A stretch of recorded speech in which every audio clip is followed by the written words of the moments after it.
Qur'on festivallari to'xtatilib, pivo festivali boshlangan joydan men sizlarga bugun prямой efir qilyapman. Qonunlar kimga qanaqa ishlashi haqida bugun siz bilan gaplashamiz. Qarangki, Oliy Majlis Qonunchilik palatasining ro'parasida pivo festivali bo'lyapti.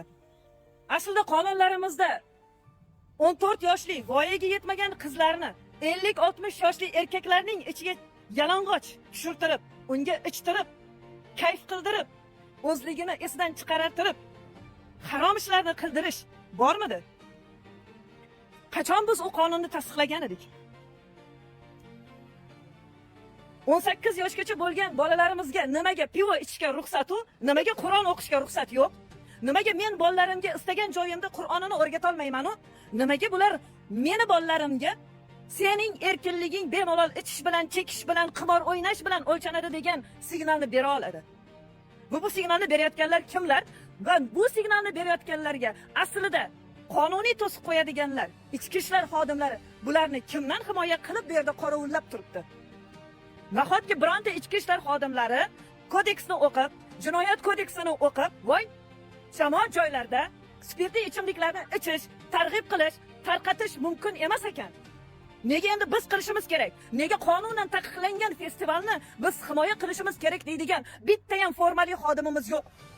Amallaringiz va pagonlaringiz qonunlardan ham qadrliroq, hurmatli ichki ishlar xodimlari. Nimaga men bugun o'zimni vatanimda bolamga Qur'onni o'rgata olmayman-u? Nimaga qayerdan kelgan bir kelgindilar qonunlarni buzib, spirtli ichimliklar tarqatishni bemalol xotirjam targ'ib qilar ekan va bu yerda voyaga yetmagan yoshlarning qatnashishi erkinlik deb taqiqlanib, bemalol tarqatilar ekan. Nega? O'ldikmi? Butun o'zbek erkaklari o'ldingizmi? Agar siz o'lgan bo'lsangiz, biz ayollar tirikmiz. Janob prezident, iltimos, to'xtating. Norozimiz, xafamiz. Bunday qonunni buzishlariga siz jim qarab tursangiz, biz jim qarab tursak, 14 yoshli qizlarni bemalol ichib, kayf qilib, erkaklarning ichida yarim yalang'och o'ynashiga to'sqinlik qilmasa-yu, ularning hijobga kirib, namoz o'qib, Qur'on o'rganishi jinoyat deb hisoblansa, bunday tuzumning 95% musulmonlarga nima keragi bor? Kimga keragi bor? Nimani aytmoqchisizlar? Biz qarshimiz alkogollarga. Alkogolni bemalol tarqatib 14 yoshli qizlarga ichirishlariga biz qarshimiz. Biz qarshimiz Qur'onni tarqatishlariga. Bolalarimizdan Qur'onni yulib olishlariga qarshimiz. Haqqingiz yo'q. Haqqingiz yo'q. Hatto prezident bo'lsa, sizning ham haqqingiz yo'q meni bolamga Qur'onni taqiqlatib, pivoga ruxsat berishga, qimorga ruxsat berishga, fohishalikka ruxsat berishga haqqingiz yo'q. Samarqandda ko'pik festivali qilyapsiz. 10 yoshli qizchalar katta erkaklarning ichida yarim yalang'och yuribdi. Siz esa jimsiz. Cho'ng'arani berib yuborishdi, siz esa jimsiz. Kampirravat ketdi qo'ldan, siz esa jimsiz. Mayli deyapmiz. Ana endi Qur'onimizni olib qo'yib, o'rniga pivoni tiqishlariga nimaga siz jim qarab turibsiz? Va biz nimaga jim qarab turishimiz kerak? Shahar hokimiyati-ku, shahar hokimi xohlagan ishini qilyapti. Kim bu ishlarning boshida turgan?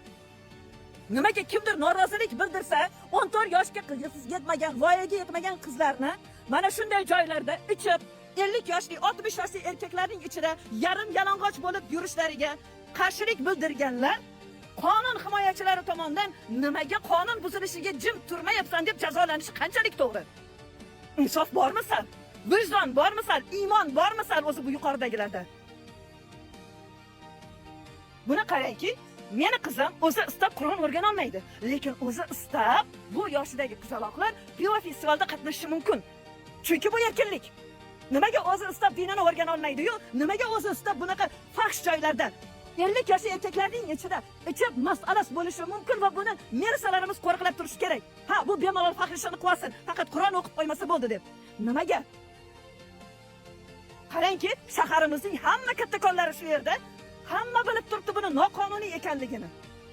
Axir, O'zbekiston Respublikasi qonunlarida yozilmaganmidi? Alkogol ichimliklarni sotish, jamoat joylarida tarqatish, targ'ib qilish mumkin emas deb yozilgan edi-ku.